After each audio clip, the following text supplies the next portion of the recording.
One thing that discipline definitely does help you with is it helps you get things done. And when you get things done, when you actually do things, you have more success. If you have more success, and sometimes a big part of success is just not being lazy and just doing it. Yeah. That's like 90% of it is just showing up. Get there and start working. Like, you're not gonna feel perfect every day. If I only worked out when I felt good, I'd be a fat because there's a lot of days I don't want to do it. It's pretty much the same with everybody that actually gets good at something. There's got to be those days you push through, and they're probably going to be more numerous than the days you don't. And so the benefit of discipline in my eyes has always been that through discipline I get things done.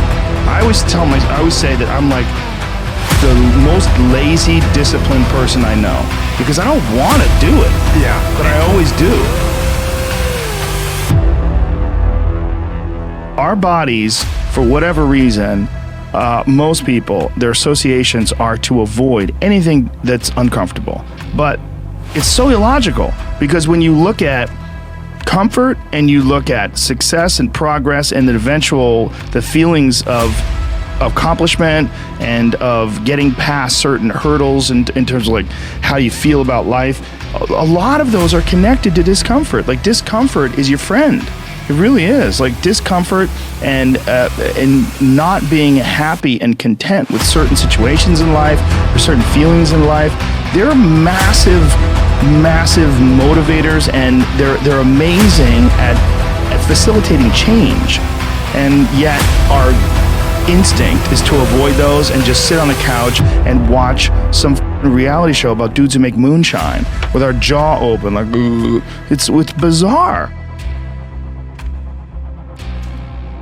A lot of artists and comics, I bet musicians as well, but writers for sure. One of the big problems is sitting down and doing the work. Mm-hmm. And you gotta, and Pressfield talks about that in the most concise and beautiful way. And he labels it like an enemy. He calls it resistance. Mm-hmm. And that you have to sit down, you have to overcome resistance, and that the pro goes to work. And it doesn't matter if you're sick, doesn't matter if you have kids, it doesn't matter what, you're a pro and you go to work. It puts it in your head that this is what I do.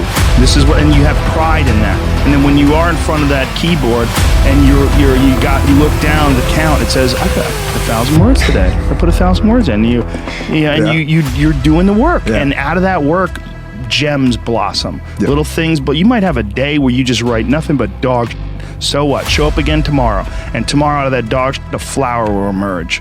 You never know. And that's the only way to develop real, to really develop your potential 100% in anything. If I look back on anything I've ever done, mistakes I've ever made, paths that something that I put out that I didn't quite think, man, maybe I just waited 3 months before I released that, or maybe I should have, re-edited that blog post a couple more times before I put it online, or those things drive me crazy. The things that I've done have driven me crazy, but yelling at someone I didn't have to yell at them for, or whatever. But the most important thing is always for all people to recognize that you're not who you were a year ago. You're not who you were 5 years ago. You're not who you were last week.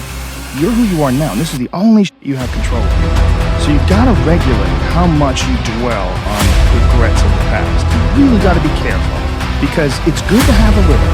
Because my regrets, whether it's things of professional nature or the very few regrets friendship-wise, which is one thing that makes me very happy.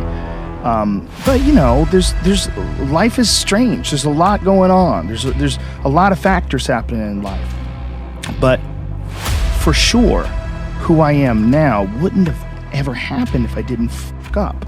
If I didn't make those mistakes, I wouldn't have understand the importance of friendship and kindness. And if I hadn't been cruel at some point in my life, or someone hadn't been cruel to me, I wouldn't understand the beauty of love. I wouldn't understand the full range of it, because I hadn't felt the sting. If nobody ever punches you in the face, you don't really appreciate safety. Because a lot of people don't even understand what safety is. It's, oh, we're safe, but you're so not safe at any moment. And when someone's punched you in the face a bunch of times, and you've been in a street fight with some guy you barely knew, you've gotten in an argument with, there's something about regular safety. It's more delicious.